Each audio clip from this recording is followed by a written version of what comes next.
नमस्ते,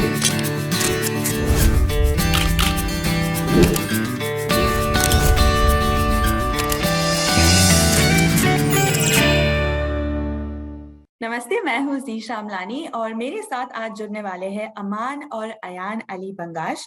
ये है बेहतरीन सरोद प्लेयर्स, आप जानते ही होंगे, बट इनकी जो लेटेस्ट एल्बम निकली है हम उसके बारे में डिस्कस करने वाले हैं और भी कई सारी बातें होंगी, तो जुड़े रहिए मेरे साथ। ये है द ललन टॉप। नमस्कार, मैं हूं अमान अली बंगश और आप मुझे देख रहे हैं ललन टॉप सिनेमा पे। नमस्कार, मैं हूं Ayaan Ali Bangash. You're watching me on Lallantop cinema. So thank you so much for doing this with us. It's an absolute delight and privilege to be here. So Thank you for having us on the show. Thank you. Thank you, such a pleasure. Likewise. तो मैं तो पहले आपसे पूछना चाहती हूँ कि ये रिसेंटली आपकी जो रिलीज है, you've decided to tie up for this cause, जो कि है Justice for Every Child campaign, जो कैलाश सत्यार्थी चिल्ड्रंस फाउंडेशन के साथ है। आप हमें उनके बारे में बताइए और आपने कैसे डिसाइड किया कि आप इस कॉज से जुड़ना चाहते हैं, इसका इम्पैक्ट क्या रहा है? हम लोग 2014 में जब कैलाश सत्यार्थी जी को नोबेल पीस प्राइज मिला था, तो हमारी खुशकिस्मती थी कि पिताजी के साथ अमान भाई और मैं उस अवसर पर we had performed in Oslo in the peace ceremony and also at the peace concert. और तभी एक अंदर से आवाज आ रही थी कि इनके संस्था के साथ हम जुड़ना चाहते हैं, कुछ करना चाहते हैं। लेकिन ये समय की बात है कि हम लोग भी फिर व्यस्त रहे प्रोग्राम्स में और सब लोग अपने जीवन की यात्रा में, हम लोग वी ऑल गॉट बिजी। लेकिन मोर रिसेंटली एक और एक पैशनेट एक फीलिंग आई अंदर से कि हम जुड़ना चाहते हैं।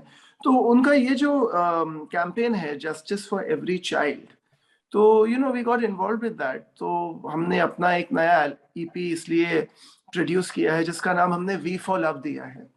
तो it's mainly to create awareness for Satyarthi जी's फाउंडेशन, और जो कुछ भी बहुत ही हम्बल तरीके से proceeds collected of the CP go directly to the Satyarthi foundation. तो हमारे साथ बहुत बड़े बड़े कलाकार जुड़े हैं इस सीपी में और recently we released it a few days ago. तो I just hope and pray लोगों को ये एल्बम पसंद आए और सुने सब लोग इसको। बहुत धन्यवाद। It's a really great cause. आपने सोचा इतने वक्त के बाद and then came back to it और आपने मेक श्योर किया कि आप इनके साथ कोलैबोरेट करें। साथ में आपने काफी आर्टिस्ट्स के साथ भी कोलैबोरेट किया है and some of them Bollywood के बहुत बड़े नाम, हिंदी सिनेमा के बहुत बड़े नाम। तो वो एक्सपीरियंस आपका कैसा रहा और आपने उनको क्या ब्रीफ दी थी? जैसे फॉर एग्जाम्पल करण जौहर जी है, आपका ब्रीफ क्या था उनको? Obviously with Karan Bhai, we've known him for the last 10-15 years as a good friend of ours. वो हैं पुराने दोस्त हैं। महेश काले जी को मैं भाई और मैं काफी सालों से जानते हैं। शुभादी को तो खैर बचपन से हम लोग बड़े हुए उनके सामने। परेश मेहती जी again. So these are all very close people with we are associated with. तो ये इनको बस इतना ही बताना था कि हम यहाँ बच्चों के लिए कर रहे हैं और ये वो बच्चे हैं जिनके साथ हादसे हुए हैं और ये वो 2 मिनट के और 5 मिनट के वो गंदे लस्ट के चक्कर में आप एक बच्चे की जिंदगी खत्म कर देते हो। वो बच्चे जिसको आगे का 80 साल 90 साल और जीना है, उसका माइंड डिस्टॉर्टेड हो जाता है। तो ये एक फीलिंग अंदर से, क्योंकि खासकर अयान भाई के 2 खूबसूरत बच्चे हैं टचवुड, तो उनकी ऐसी एज है भी, वो 8-9 साल के हैं। तो उनको जब देखते हैं हम लोग, तो अब ज्यादा फीलिंग आती है। ये फीलिंग अब ज्यादा रूज में आ गया है कि अरे बच्चे, सबके बच्चे ऐसे ही होंगे। They are so fortunate, they are unfortunate ones, जिनके लिए कुछ करना चाहिए हम लोग को। और मोस्ट ऑफ द बच्चे को तो लोग अबैंडेंड हैं और मतलब जिनको कोई देखता नहीं ना पूछता है, सड़क पे पड़े हुए बच्चे। ये तो सत्यार्थी जी लोग इतना अच्छा काम कर रहे हैं, उनकी पूरी टीम, कि आप कलेक्टिवली बच्चों को दे एजुकेटिंग द किड्स अगेन, उनको वो साइकोलॉजिकली ठीक कर रहे हैं वापस। तो म्यूजिक इज गॉड्स लैंग्वेज। मैं हमेशा इस बात को मानता हूँ, ये भगवान ईश्वर खुदा का जबान होता है, ये उनकी बानी होती है। तो इसके जरिए हीलिंग प्रोसेस के ये पूरा जो एल्बम बना है, और इसमें किसी आर्टिस्ट ने कुछ चार्ज नहीं करा ऑन अ कमर्शियल लेवल। चाहे परेश मेहती जी उन्होंने इसको पेंट किया, या करण भाई जो बोले इसमें, या मालिनी जी, या महेश काले, शुभा मुदगल, कर्ष जी, सब लोग जो, तो everyone is dedicated for this noble cause. And ये खूबसूरतियत है हमारे कंट्री की, कि कोई मजहब नहीं देखता, कोई कुछ नहीं देखता, बस वो इंसानियत देखते हैं। As Indians we are still one of the best nations in the world, जहाँ इंसानियत बहुत बड़ी बात है।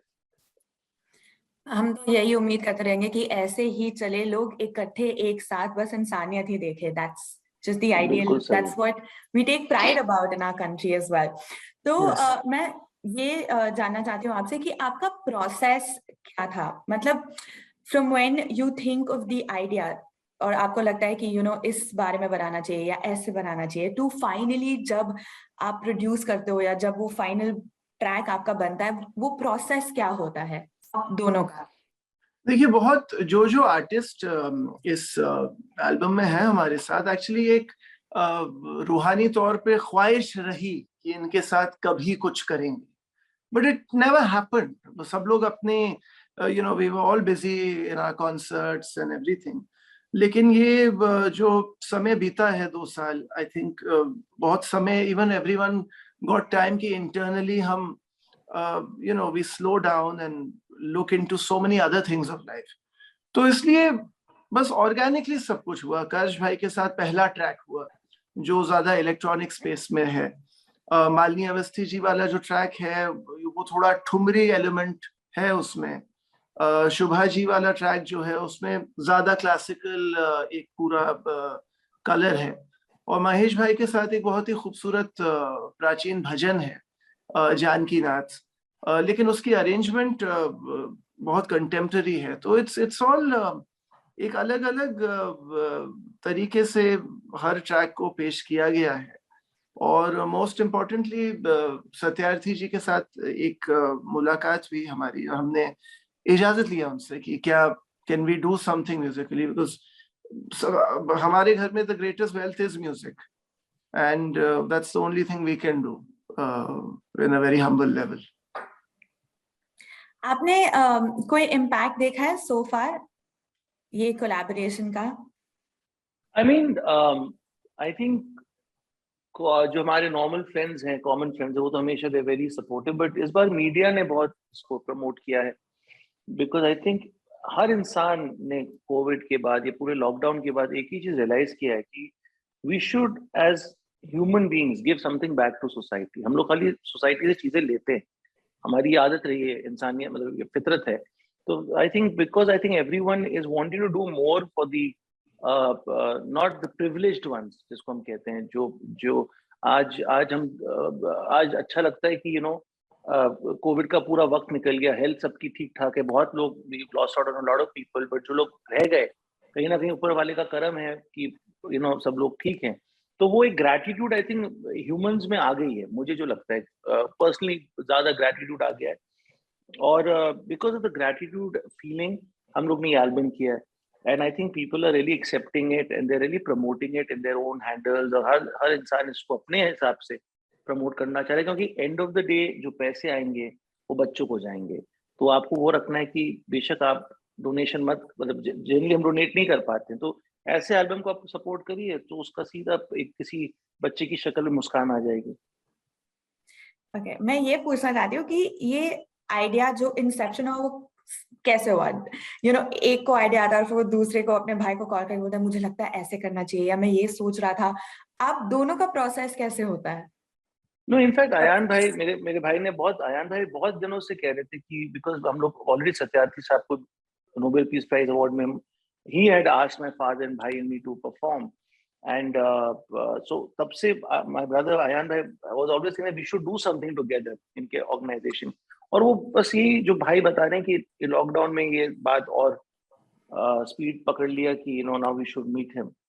तो मिले, फिर म्यूजिक डिस्कस हुआ, कौन कौन आ सकते हैं। और आयान भाई, you want to say something? How those होते हैं? नहीं, I think this is how it happens. और देखिए, हम लोग क्योंकि इंडिविजुअली प्रोजेक्ट्स करते हैं, कॉन्सर्ट्स करते हैं, लेकिन ज्यादातर काम साथ करते हैं हम लोग, तो एक discussions happen all the time. लेकिन ये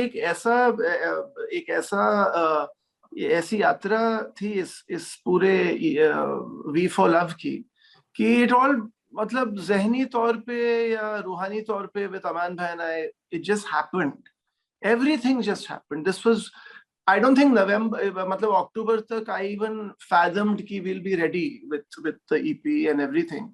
And everything's very transparent. I mean, even the donation, जो कोई भी जहाँ भी stream हो रहा है album, जो digital booklets बने हैं album के, the stream directly is at the Satyarthi Foundation. So and you know, यही हम लोग जैसे अमान भाई ने कहा, I think after I became a parent, I also felt more passionate about this cause. तो ये एक unfortunate reality है, which is there not just in India, लेकिन all over the world. लेकिन किसी का हक नहीं बनता कि किसी बच्चे का बचपना हम छीन लें उससे.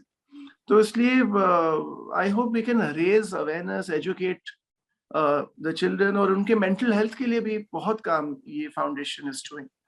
तो इसलिए it's an honor for us कि हम ऐसे फाउंडेशन के साथ जुड़ सके. An honor for us कि आर्टिस्ट ऐसे सोचे और फिर इतने ऐसे प्रोजेक्ट्स करे और कोलैबोरेट करे. पॉसिबल होगा कि आप हमारे लिए थोड़ा सा प्ले करें या कोई टीजर या थोड़ा सा बिट? इंस्ट्रूमेंट तो I don't have अभी साथ में, but I think Ayan bhai, we can we'll share some. We'll share the. Please show the video. You have a nice video which with Prakash Kalia bhai. तो वो जरूर आप देखिए, and I hope everyone enjoys it, and please hear all the tracks whenever possible. बिल्कुल. Now coming to the two of you, आपके पिताजी आपके गुरु रहे हैं, तो मैं ये जानना चाहती हूँ कि आप दोनों ने अपना पर्सनल स्टाइल कैसे डेवलप किया? देखिए, you know, कहते हैं कि अगर स्टाइल डेवलप हो भी गया तो you should not be aware of it. और मुझे लगता नहीं है स्टाइल अभी फिलहाल, बिकॉज इतनी ज्यादा ख्वाहिश है कि we want to be like our father. Because मेरे अंदर वो रिबेलियसनेस नहीं है कि मैं अपना स्टाइल बनाऊंगा, अपनी छाप बनाऊंगा. वो छाप बन जाती है अननोइंगली. कहते हैं when you leave something to God, he completes your work. अगर आप सभी कुछ खुद ही करोगे तो फिर ईश्वर के लिए कुछ छोड़ा ही नहीं आपने करने के लिए. तो अभी खाली गुरु आप चुनते हो because you want to be like your guru. You know, फिर मैं देखता हूँ कि आप गुरु की तरह बनना चाहते हैं, बीच में नहीं गुरु से हटकर करूंगा, हट के दुकान लगाऊंगा, तो वहां आदमी प्रॉब्लम क्रिएट करता है. तो अभी for my brother and me, aim is to be like our father and also get influence by other musicians, the great stalwarts जो हमारे चारों तरफ है. सबको सुनिए, सबसे जो अच्छी चीजें ले सके लीजिए.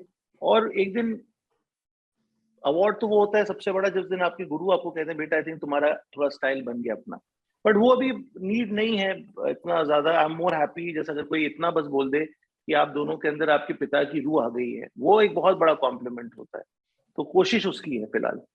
वो कहते हैं ना कि ब्लॉकबस्टर फिल्में बनाते नहीं है, बन जाती हैं. बन जाती है. This is the same, it's the same logic in life for any creative artist. कि आप अगर एक लक्ष्य बनाए कि नहीं मैं अलग रहना चाहता हूँ या मैं अपना स्टाइल, वो ऑर्गेनिकली होता है तो वो एक चीज है.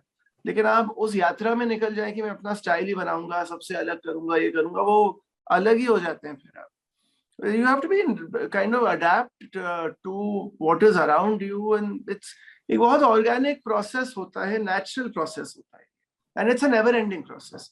आप जब 80 साल के भी हो जाए तब भी साधक हैं, और the learning never stops. Should never. This is a beautiful thought. But कभी आप बचपन से कर रहे हो, right? तो कभी आपको लगा कि ऐसे प्रेशर है to live up to, you know, पिताजी की जो लेगेसी है, जो फैमिली की लेगेसी है, कभी प्रेशर फील हुआ आपको? नहीं, प्रेशर तो अच्छी बात है, बिकॉज आई टेल यू कि जिन लोगों पे प्रेशर है नहीं उनसे कोई डिमांड ही नहीं है. तो प्रेशर उन पे आता है जिनसे लोग कुछ उम्मीद रखते हैं. So I think getting pressure is the biggest compliment. Getting criticized is the biggest compliment. Because आप जब जू जाते हैं सबसे पहले टाइगर को देखना चाहते हैं, सांप को देखना चाहते हैं, आप क्रोकोडाइल, आप कभी जाकर डियर को नहीं देखना चाहते. So anything that you are scared and critical about, you always notice it much more. So I feel pressure रहा है, और ये भगवान का सबसे बड़ा करम है कि people have always expected from us. People have also criticized, also praised. So I think हाँ, अगर और देखिए प्रेशर व्हाई नॉट. अगर आज आयान भाई और मैं उस्ताद अमजद अली खान साहब के बच्चे नहीं होते तो जो भी छोटा बहुत हम लोग ने आज हासिल किया है इसको और 25-30 साल लग जाते. तो एक बहुत बड़ा आपको जंप तो मिलता ही है ऑफ बीइंग समवन्स सन और डॉटर. सो वो एक्नॉलेज करना है. ये नहीं कह सकते कि नहीं हमने सब कुछ खुद किया है. नहीं किया है, बहुत मेहनत की है, लेकिन वो प्लेटफॉर्म हमको और वो अटेंशन हमको वालिद साहब की वजह से, माँ के वजह से, गुरु की वजह से मिला है। बट वो इनिशियल था। अभी people do notice you that you so and so son, but end of the day आप कोई शैम्पू या साबुन तो हो नहीं कि आपको प्रमोट किया जाएगा। अगर आप अच्छे हो तो लोग लेंगे, नहीं लेंगे तो दूसरा कुछ और पसंद कर लेंगे। So today it's so transparent now everything that आप किसी के ऊपर किसी को पुश नहीं कर सकते। एक जमाना था शायद आप कर सकते थे, बट अब तो सब कुछ इतना इतना खुल गया है सबके सामने कि you pick up what you want basically. So दुआ यही करते हैं कि लोगों का प्यार मिलता रहे, बस that's the punch line of everything, कि प्यार मिले लोगों से, मोहब्बत लोगों को हमसे, हमारे संगीत से हो। आपको कभी ग्रोइंग अप कभी ऐसे लगा कि आप कुछ और करना चाहते हो या अपने मन का कुछ करना चाहते हो? जैसे अब अयान जी के आपके जो ट्विन्स हैं, जी आपने एक इंटरव्यू में पहले बोला था कि वो अपने मन का करे, अपना फॉलो करे, बट इतना आसान नहीं होता ना। मतलब इतनी जनरेशन से जो आपके फैमिली में है, तो आपको कभी ऐसा लगा? देखिए, आई थिंक लॉकडाउन की सिल्वर लाइनिंग ये थी कि I could spend time and teach them. पहले वही था कि हम लोग सब अपने प्रोग्राम के रफ्तार में थे, and so I would sit with them, लेकिन I was not giving enough time. लेकिन व्हेन आई स्टार्टेड, जब सब दुनिया बंद हो गई, तो जब मैं I had no choice, but I for long hours I would sit with them. So they, I mean, showed good, they responded well. लेकिन वही है, मैं आज भी कहता हूँ कि आई मीन वो मेहनत करते रहें, if this is something they want to do. At the end of the day, देखिए, जो फीलिंग ऑफ रिस्पॉन्सिबिलिटी होती है, वो आवाज अंदर से आती है। I mean, I can not communicate what responsibility is. Like my अब्बा साहब ने सिखाया हमें और एक माहौल मिला हमें घर में, लेकिन प्रोग्राम के 4 दिन पहले अगर कोई जाके रियाज शुरू करे 6-6 घंटे का या 4-5 घंटे का, now that realization आपको, that has to come from within, so इसलिए end of the day you should do what makes you happy. That is the most important thing. In our case, obviously, I think maybe Aman bhai found his calling little later, लेकिन बचपन से मुझे लगता था मुझे यही करना है। मैं कोई जीनियस नहीं था, लेकिन मुझे लगा I was very happy in this field. I think Aman bhai wanted to do other things, but when he got into it, तो जिस पैशन से फिर ये आए, then वो he became a मिसाल to most young musicians कि भाई रियाज करना है तो ऐसे करना है, so everyone has a calling at every given point of time in life. कहते हैं कि वाल्मीकि जी ने भी रामायण 80 साल की उम्र में लिखी। Jay, we are waiting for your Ramayan now. तो सबकी अपनी कॉलिंग है, और ये एल्बम और म्यूजिशियंस कोई सही नहीं, कोई गलत नहीं, we all are the same, everyone is the same. बस ये कि कुछ लोग की कोशिश और हार्डवर्क को सराहा जाता है, कुछ लोग के हार्डवर्क। और मैं इस बात भी मानता हूँ कि अगर आपको सराहा नहीं जा रहा है तो अपने अंदर खामी आपको ढूंढनी पड़ेगी कि why am I not working, why is my music not working. ये कहना बहुत आसान होता है, अरे उनको समझ नहीं है। देखिए, वॉट एवर सेलिंग, आज जो भी चीज बिकती है, चाहे म्यूजिक हो, चाहे फिल्म हो, चाहे आपके टीवी चैनल्स हो, या जो भी हैं, बिकॉज उसमें एक ऐसी चीज आ रही है कि लोग उससे कनेक्ट हो रहे हैं। So it is not about, it's not about कि बहुत अच्छा है बहुत बुरा है, बस ऐसा हो, सिंपल हो कि लोगों तक पहुंचे वो चीज। तो दुआ यही करते हैं कि एल्बम लोगों तक पहुंचे और इसके जरिए लोग बच्चों के लिए, बच्चों को उनको उनके प्रति कंट्रीब्यूट करें और मदद करें। थैंक यू एंड कॉन्ग्रेचुलेशंस, क्योंकि जोहान एंड अबीर ऑलरेडी उन्होंने ये गाना रिलीज किया है अपने दादाजी के लिए। नहीं, they need blessings, please, आप दुआओं में याद रखें उन्हें। हम सबको। जी, तो अब मैं आपको थोड़ा वक्त में पीछे ले जाना चाहती हूँ। जब आपने अपनी ट्रेनिंग शुरू की, तो आपको क्या लगता है कि जैसे गुरु के साथ आप ट्रेन करते हो वर्सेस आप एक म्यूजिक स्कूल में ट्रेन करते हो, वो उसका अंतर क्या होता है? और अगर आज हमारे देश में, भारत में, कोई अव्वल दर्जे का जैसे सरोद प्लेयर बनना चाहे, तो क्या प्रोसेस रहेगा, उन्हें क्या करना चाहिए? देखिए, पहली बात है कि जो आपने बोला कि स्कूल और कॉलेज में सीखने और बाहर घर में सीखने में फर्क ये है कि स्कूल कॉलेज में पास और फेल का कॉन्सेप्ट होता है। और घर में पास फेल कुछ नहीं होता है, everyday you pass everyday you fail, तो उसमें आपको जज नहीं किया जाता है। स्कूल में डिस्क्राइब कर देते he is a smart artist, is a weak artist. घर में ऐसे नहीं होता है, घर में ये होता है कि मेहनती है, थोड़ा कम मेहनती है, तो मेहनत करो। गुरु तो classical music, any creative line I feel book knowledge से नहीं सीखी जा सकती है। इंस्टीट्यूशन में प्रॉब्लम क्या है, वो बुक नॉलेज पे बहुत ज्यादा ध्यान दिया जाता है, तो वहां से बच्चा निकलकर स्कूल टीचर बन जाता है। बहुत सारे आपके मूवी क्रिटिक्स हैं जो नेशनल स्कूल ऑफ ड्रामा में गए, लेकिन थियोरी इतना कर लिया कि वो क्रिटिक बन गए, एक्टिंग नहीं कर पाए। तो कहने का मतलब है घर में आपको एक प्रैक्टिकल नॉलेज होना, उठना बैठना, सलाम नमस्कार, पैर छूना, कदम बोसी करना, ये सब आपको आना चाहिए। ये this is a part of music. Music खाली स्टेज पे नहीं है, म्यूजिक है घर से स्टेज की journey, that is a concert. वो concert is just a report card कि आई गुड और बैड, बट आपका कॉन्सर्ट जो है वो कहते हैं ना जिम, वो 1 घंटा जिम का नहीं होता जो वर्कआउट करते हो, 23 घंटे आप जिम के बाहर क्या करते हो वो आपकी बॉडी बनाता है।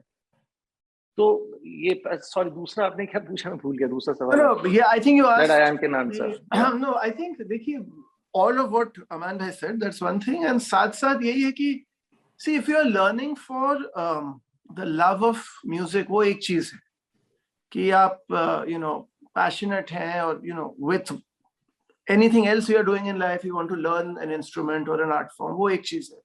लेकिन if you want to make this into a profession, और आपका जो सवाल था कि अव्वल दर्जे का, not just sarod sitar vocal anything, अगर आप वो यात्रा if you want to take, then nothing has changed then 100 years ago। वही गुरु के पास जाइए आप, जैसे अमन भाई ने कहा उठना बैठना सीखिए, what this you see field, this field is not just practical knowledge और थ्योरेटिक नॉलेज, एक पूरे फील्ड का मिजाज होता है, एवरीथिंग इज इम्पोर्टेंट। So आज बहुत अच्छा गाना बजाना करने हैं, I mean, and now people have they have the ability to post their work from wherever they are। पहले ये एक मेन चीज था कि हमें मौका नहीं मिला, एक मेन इशू रहता था। आज if someone is good, no one can stop someone's growth today। लेकिन वही क्या कहूँगा I mean, as a closure to your question, कि मतलब you have to learn from a guru and you have to leave things to God।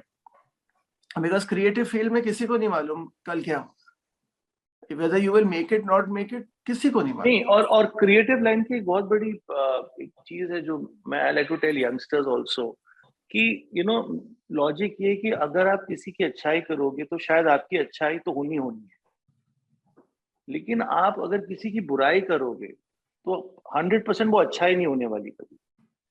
तो ये positive रहना है लाइफ में कि दूसरा मुझसे अच्छा है और मैं इससे क्या सीख सकता हूँ। ये नहीं देखना किसी को कि यार मैं इससे क्या सिखाऊंगा आज, ये तो बड़ा वीक आदमी, ये क्या है, मैं तो ये मैं को हटाना है, आपको अपना संगीत पचाना है। क्रिएटिव लाइन में आप देखिए, कोई भी इंडस्ट्री में आप देखिए, सक्सेसफुल वो है जो पचा पाया है इसको। जिसको बदहजमी हो गई वो रिवर्स गियर में चले गया, उसको खुद नहीं पता उसकी गाड़ी पीछे जा रही है।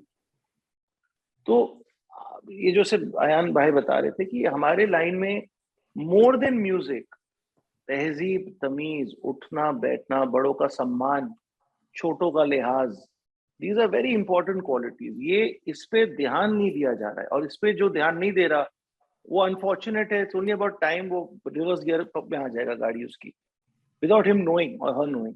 सो इट्स वेरी इंपॉर्टेंट कि आप सर झुकाकर अपना चुपचाप काम करिए और मेहनत करते जाइए, but just keep your blinkers right there. Thank you, बहुत महत्वपूर्ण पॉइंट्स है ये सारे। आपको अपनी पहली क्लास याद होगी जब आपने स्टार्ट किया अपने गुरु के साथ? एक विविड मेमोरी है कि अयान भाई को गोद में उठाकर अब्बा सीढ़ी से ऊपर ले जा रहे थे पुराने वाले घर में, आई वाज फॉलोइंग, और वो रूम में बैठकर हारमोनियम में कुछ गाना चल रहा था। मुझे वो याद है, वो एक सीन याद है, बट उसके बाद तो इट वाज रोज का ही था, मतलब खाना पीने की तरह।